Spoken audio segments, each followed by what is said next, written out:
Hi dears. അപ്പോൾ ഇന്ന് കുറച്ച് മീൻ കിട്ടിയിട്ടുണ്ടായിരുന്നു കേട്ടോ. കുറച്ച് മീൻ എന്ന് പറഞ്ഞാൽ ഒരു 2.25 കിലോ ചൂരയാണ്.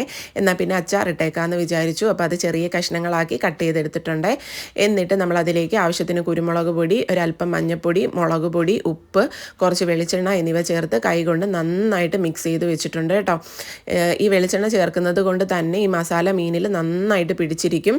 മീൻ വറുക്കുന്ന സമയത്ത് നമ്മൾ നോർമലി മീൻ വറുത്ത് കഴിക്കുന്ന സമയത്തും ഇതേപോലെ മസാല മിക്സ് ചെയ്യുകയെന്നുണ്ടെങ്കിൽ നമ്മുടെ മസാല മീൻ വറുക്കുന്ന സമയത്ത് മീൻ മസാല ഇങ്ങനെ വേർപെട്ട് മാറി ഇങ്ങനെ കിടക്കില്ല കേട്ടോ.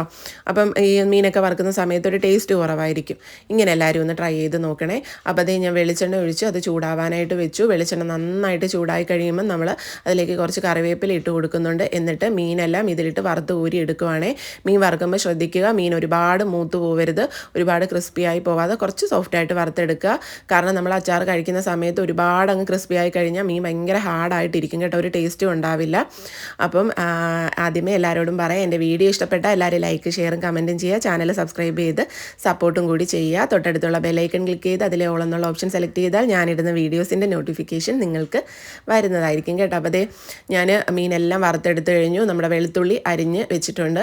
അപ്പോൾ അതേ മീൻ വറുത്തതിൽ ബാക്കി വന്ന എണ്ണ ഞാൻ ഉരുളിയിലേക്ക് ഒഴിച്ചു കൊടുക്കുവാണ്. ഉരുളിയാണ് കേട്ടോ ഞാൻ അച്ചാറിടാനായിട്ട് എടുക്കുന്നത്. എന്നിട്ട് കുറച്ച് അധികം വെളിച്ചെണ്ണയും കൂടി ഒഴിച്ചു കൊടുക്കുന്നുണ്ട് കേട്ടോ. മീൻ ഒരുപാടുണ്ടായിരുന്നതുകൊണ്ട് മീൻ വറുത്ത എണ്ണ കുറവായിരുന്നേ. ലാസ്റ്റ് ആയപ്പോൾ കുറച്ചേ കിട്ടിയുള്ളൂ. അപ്പോൾ എണ്ണ ഒഴിച്ച് കൊടുത്തതിന് ശേഷം നമ്മളിവിടെ അതായത് വെളുത്തുള്ളിയും ഇഞ്ചിയും ചതച്ചത്, ഉലുവാപ്പൊടി, കായപ്പൊടി, ആവശ്യത്തിന് പച്ചമുളക് അരിഞ്ഞത്, കാശ്മീരി ചില്ലി പൗഡർ, നല്ല എരിവുള്ള മുളക് പൊടി, പിന്നെ ഉപ്പ് എന്നിവ എടുത്തിട്ടുണ്ട്. അപ്പോൾ അതേ വെളിച്ചെണ്ണ ചൂടായപ്പോഴത്തേന് കുറച്ചധികം വെളുത്തുള്ളി അരിഞ്ഞ് വെച്ചിട്ടുണ്ടായിരുന്നു. അതേ എണ്ണയിലേക്ക് ഇട്ട് കൊടുത്തു. എന്നിട്ട് അതിൻ്റെ ഒപ്പം തന്നെ ഇഞ്ചിയും വെളുത്തുള്ളിയും ചതച്ചതും കൂടി ഇട്ട് കൊടുക്കുന്നുണ്ട് കേട്ടോ. എന്നിട്ട് ഇതൊന്ന് ഹാഫ് ഒന്ന് കുക്കാവണേ. അപ്പോൾ നമ്മൾ ഒന്ന് നന്നായിട്ടൊന്ന് ഇതൊന്ന് വഴറ്റി ഒരു ഹാഫ് ഒന്ന് ഇതേപോലെ ഒന്ന് മൂത്ത് തുടങ്ങുമ്പോൾ നമ്മൾ അതിൻ്റെ അകത്ത് പച്ചമുളകും കൂടി ആഡ് ചെയ്ത് കൊടുക്കുന്നുണ്ട്. പച്ചമുളക് ആഡ് ചെയ്ത് കൊടുത്ത് ഇത് നന്നായിട്ട് മൂപ്പിച്ചെടുക്കണം കേട്ടോ. ഇതിൻ്റെ പച്ചമണമൊക്കെ ഒന്ന് മാറി ഒരു ഗോൾഡൻ കളർ ആകുമ്പോഴത്തേനാണ് നമ്മൾ ഫ്ലെയിം ഓഫ് ആക്കിയിട്ട് ഇതിൽ പൊടികൾ ചേർത്ത് കൊടുക്കുന്നത്.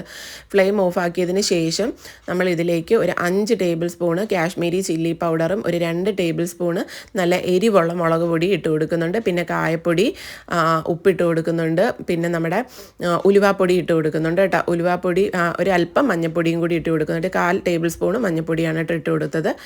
എന്നിട്ട് നമ്മൾ ഇതൊന്ന് ഒന്ന് മിക്സ് ചെയ്തതിന് ശേഷം ഫ്ലെയിം ഓണാക്കി ഒരു ലോ ഫ്ലെയിമിൽ ഇട്ട് കൊടുത്തിട്ട് ഇത് നന്നായിട്ട് പച്ചമണം മാറുന്നണം വരെ ഒന്ന് വഴറ്റിയെടുക്കുന്നുണ്ട് കേട്ടോ. എന്നിട്ട് ഇതിലേക്ക് നമ്മളൊരു ഹാഫ് ബോട്ടിൽ വിനാഗിരിയാണ് കേട്ടോ ഒഴിച്ചു കൊടുക്കുന്നത്. നമ്മൾ ഇങ്ങനെ ചെയ്യുന്നത് കൊണ്ട് തന്നെ മസാല നല്ല ടേസ്റ്റ് ആയിരിക്കും, നമുക്ക് നല്ല ഗ്രേവി ആയിട്ട് കിട്ടും കേട്ടോ അച്ചാർ. കാരണം നമ്മൾ മീൻ വറുക്കുന്ന സമയത്തും മസാല അതിൽ തേച്ച് കൊടുത്തിട്ടുണ്ടായിരുന്നു. അപ്പം നല്ല ഗ്രേവി ആയിട്ട് നമുക്ക് അച്ചാർ കൂട്ടാനായിട്ട് കിട്ടും കേട്ടോ. എന്നിട്ട് വിനാഗിരി ഒഴിച്ച് കഴിഞ്ഞൊന്ന് തിള വന്നപ്പോഴത്തേനാണ് നമ്മൾ മീൻ അതിലേക്ക് ആഡ് ചെയ്ത് കൊടുത്ത് നന്നായിട്ടൊന്ന് മിക്സ് ചെയ്തെടുക്കുന്നുണ്ട് കേട്ടോ. ഇപ്പം തന്നെ നമ്മുടെ അച്ചാർ റെഡിയായി കഴിഞ്ഞു കേട്ടോ. ഉപ്പും ചേർത്ത് കൊടുത്തിട്ടുണ്ടായിരുന്നേ, അത് ഞാൻ പറയാൻ മറന്നുപോയെന്ന് തോന്നുന്നു. അപ്പോൾ അത് നന്നായിട്ട് തിളച്ച് ഇനി ഫ്ലെയിം ഓഫ് ആക്കിയിട്ട് നമുക്കിതിപ്പം തന്നെ കൂട്ടാം. സൂപ്പർ ടേസ്റ്റിയാണ്, നല്ല ഗ്രേവി ടൈപ്പ് മീൻ അച്ചാറാണ് കേട്ടോ. അപ്പോൾ എല്ലാവരും ഒന്ന് ട്രൈ ചെയ്ത് നോക്കണേ.